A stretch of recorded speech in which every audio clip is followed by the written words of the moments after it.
Okay, class. Well, it's Monday and a new week in our digital learning and communication class.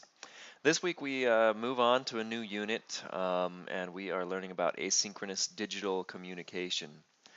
And I think we introduced these concepts of synchronous versus asynchronous, but the idea of asynchronous is that somebody can watch it or listen to it, whatever the communication is, or read it on their own time. It doesn't necessarily have to be online live with a group. So we'll talk about synchronous digital communication later in the class, but the focus today is on asynchronous digital communication. And of course, every time I try to record, there's a train going by my house. So let me shut my door here. Anyway, so you're going to do some things this week, but as a few reminders, I wanted to say that I'm going to be grading those assignments, the set up a digital communication for your classroom assignment. If you remember, I extended the due date into Wednesday, so I'll be grading those as they come in, but make sure you don't forget to submit that by Wednesday so that it will be on time. Okay, so this week you have textbook chapter 3 and a few other readings about flipped classrooms, including the flipped classroom and video tips for a better flipped classroom. And so that's the first thing you'll do. And then we'll go back to, let's see, presentations on asynchronous communication tools. These are some of the more simple or simplistic tools that you can use for asynchronous communication. There's how to record a PowerPoint presentation. There's make an EduCreations presentation. And that's especially a good tool if you have an iPad or a tablet type device because it works really well to be able to draw on that with a pencil or with even your finger. And then how to make a recording with Screencast-O-Matic is another. Screencast-O-Matic is another great tool for completing or creating asynchronous communication tools. And as you watch these, remember that you are going to have to create some flipping classroom, or you're going to have to create some flipped classroom lessons, but only 10 to 20 minutes. And you'll create 2 of those and then think about how they might work along with what you do in your classroom itself. So then finally, the discussion topic. Describe the general topic of your 2 required flipped lessons. What concepts will you present in your asynchronous recorded sessions? What will students do when they get back to class, having watched your presentation? What tool would you like to use to record your lessons? And then respond to at least 2 other students' posts. So that's the discussion for this week. You're looking forward to the assignment, which will be due October 6th, about flipping your class. And so if we take a look at this assignment real quick, that would help to lead you in the right direction on that discussion as well as you prepare for this. All right, so here you go. Choose a lesson objective. If you are a teacher, base your learning objective on a South Dakota State Standard or Common Core Standard.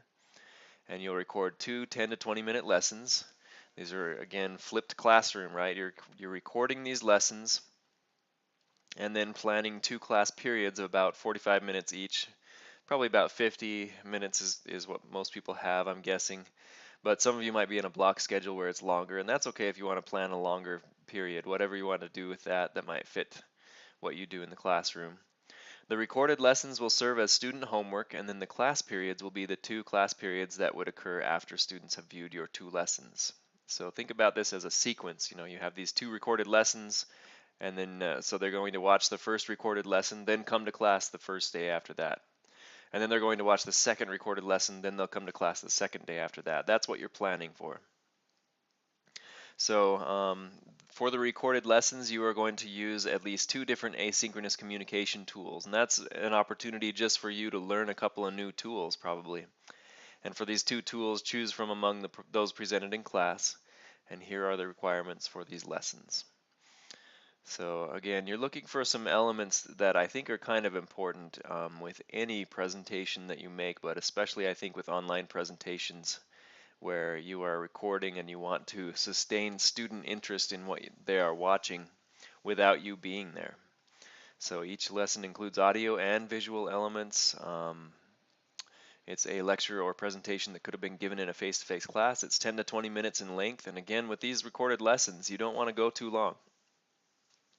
In fact, student attention spans won't allow for you to go very long with this type of an assignment. Each lesson includes good voice and audio quality, and each lesson is accurate and clear. So to get good voice and audio quality, you want to make sure that you have some type of microphone that you're using, not just maybe an open mic on your laptop, but if you can plug in a headset mic like I have now, um, or even just some of those headphones that have a built-in microphone that people use to call people on the phone, or even better than that, because again, you want to keep the audio source close to the audio microphone. And for the lesson part of this assignment, you need to plan these two class periods, and you'll include basically 2 lesson plans that have all of these lesson plan elements in them, and be graded by this rubric here.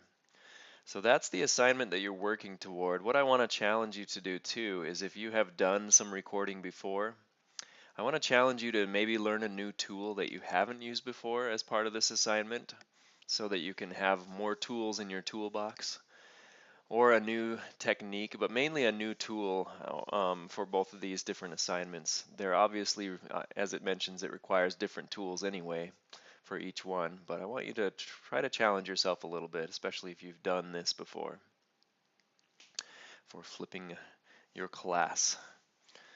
So let's take a look and see. I think that might be about everything for this week.